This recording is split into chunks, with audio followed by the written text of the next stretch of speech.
దయాకర్ గారు ఈ కౌశిక్ రెడ్డి అన్న మాటలు ఒక్కసారిగా హైదరాబాద్ సెన్సేట్ చేశాయి.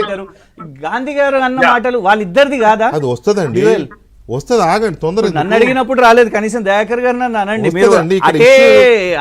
ఏంటంటే 15-20 రోజుల క్రితం వరకు గాంధీ గారు టిఆర్ఎస్ లోనే ఉన్నాడు, 2 సార్లు టిఆర్ఎస్ టికెట్ మీదనే గెలిచినాడు, మొత్తం మీద 3వ ఎమ్మెల్యే.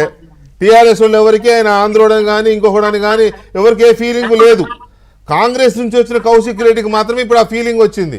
ఎందుకంటే ఇప్పుడు చేసిన దీనికి మరి కవర్ చేసుకోవడానికో ఫ్రస్ట్రేషన్లోనో నేను ఉరికిస్తామనే మాటని కాంగ్రెస్ పార్టీ ఎలా తీసుకుంటోంది? బతుకొచ్చినోని నువ్వు ఇక్కడ అని కూడా అన్నాడు. ఎవరు? గాంధీ గారు అన్నారు. గాంధీ గారు అన్నారు. తర్వాత నేను విన్నా, నేను చెప్తా. ఎవరిని వదలను నేను, ఎవరు ఫస్ట్ అన్నారు, ఎవరిని వదలనా నేను విన్నా, అది కూడా విన్నా. దయాకర్ గారు చెప్పండి. ఇంత కన్ఫ్యూజన్ టైంలో క్రిషాంక్ రావడం అనేది బాధాకరం. ఎందుకంటే మాట్లాడి ఆన్సర్లు చెప్పలేని పరిస్థితి తెచ్చిండు కౌశిక్. పాపం రావడం ఇష్టం లేదనుకుంటా మనసులో, ఎందుకు గొడవ అని, కానీ తప్పకొచ్చిండు అధికార ప్రతినిధి కాబట్టి. Right, okay. నేనేమంటున్నానంటే కౌశిక్ మిత్రుడు కన్ఫ్యూజన్ వెనుక నువ్వు ఒకటివి ఢిల్లీ పోతూ ఢిల్లీలో చాలా నష్టం చేసుకునే ప్రక్రియ నాకు తెలియదు. రెండోది, ఇప్పుడు మీరు ఒక మాట అన్నారు, ఏమన్నారు? ఆంధ్రోళ్ళు అనే మాట తెచ్చిండ్రు అని అంటేనే సెన్సిటైజ్ చేయడానికి. నేను అంటున్నా, ఆ ఆంధ్ర ఎమ్మెల్యే అరికపూడి గాంధీ గారు 2 సార్లు బీఆర్ఎస్ పార్టీ ఎమ్మెల్యే టీడీపీలో గెలిచిన ఆయన. టీడీపీలో గెలిచి టిఆర్ఎస్ కి వచ్చింది, టిఆర్ఎస్ నుంచి బీఆర్ఎస్ ఎమ్మెల్యే అయిండు. బీఆర్ఎస్ ఎమ్మెల్యే అయినాక ఆయన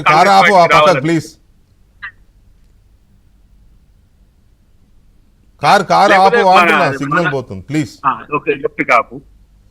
అయితే ఒక్క మాట అయితే చెప్పగలను నేను, ఈ రోజు జరిగిన సంఘటనలు దురదృష్టకరం, అసలు జరగకూడదు ఇట్లాంటి. సరే, గాంధీ గారు కౌశిక్ గారింటికి పోయినా, రేపు కౌశిక్ గారు గాంధీ గారింటికి వస్తుండ్రన్నా కూడా రాజకీయంగా పరస్పర దాడుల సంస్కృతి అనేది రాజకీయాల్లో ఉండకూడదు. ఇప్పుడు మాటల దయాకర్ గారు దీనికి పాపం హి still facing that brunt. Yeah, of course, అది వేరు విషయం. అంటే ఈ రాజకీయాలు ఏమైందంటే, ఇప్పుడు రేపు బీఆర్ఎస్ కాంగ్రెస్ ఒక చర్చ, ఇప్పుడు ఆంధ్ర తెలంగాణ ఒకటి అవుతుంది. రేపు ఇంకోటి ఏమవుతుంది, మీరు మా మీదకి వచ్చి దాడి చేసిందంటే, మా మీదకి వచ్చి దాడి చేస్తుంటే ప్రభుత్వాలు ఏం చేస్తాయని ప్రజలకు విసుకొస్తుంది. నేనంటున్నా ఈ రోజు క్రిషాంక్ నిజంగా కూడా ఆ మాటకు వెంకటకృష్ణ గారు అన్నది మీరు తీసుకుపోండి, కౌశిక్ తీసుకుపోండి, రేపు అక్కడికి వచ్చింది అనుకోండి, అరెస్టులు ఉంటాయి, మమ్మల్ని ఇట్లా చేసిండ్రు అట్లా. ఎందుకంటే మనోడు ముందే హెచ్చరించినట్టుగా రేపు ఆడ చూపిస్తే ఆట అనేసరికి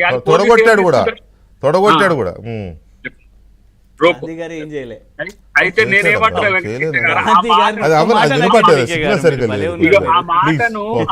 ఆ మాటను క్రిషాంక్ నువ్వు బదలాయించు. మీరు అన్నది పాడి కౌశిక్ రెడ్డితో మాట్లాడతారా, లేకపోతే ఎవరు మన కేసీఆర్ గారితో మాట్లాడతారా, లేదు కేటీఆర్ గారితో మాట్లాడతారా? మీరు మాట్లాడండి. ఎందుకంటే రేపు అక్కడికి వస్తే ఏదైనా జరిగింది అనుకోండి, బాధ్యత మళ్ళీ కౌశిక్ అవుతుంది. రెచ్చగొట్టి టీఆర్ఎస్ కార్యకర్తలందరూ ఆడికి రండి అని అంటే ఇక అది డిఫరెంట్ ఉంటుంది. ఇంకా దీంట్లో రాజకీయ కోణం ఒక్కటి చెప్తా మీకు, ఎంత మతలబు చూడాలి.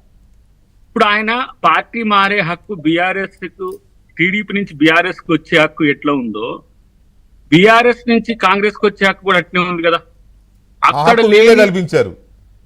అక్కడ లేని ఆబ్జెక్షన్ ఇక్కడికి ఎట్లయితది? ఇప్పుడు బాధపడితే గీద పడితే ఎవరు? టీడీపీ వాళ్ళు మా నాయకుడు పోయి ఆడికి పోయిండు కదా, ఆడి నుంచి ఇడి పోయిండు కదా అని అనుకోవాలి.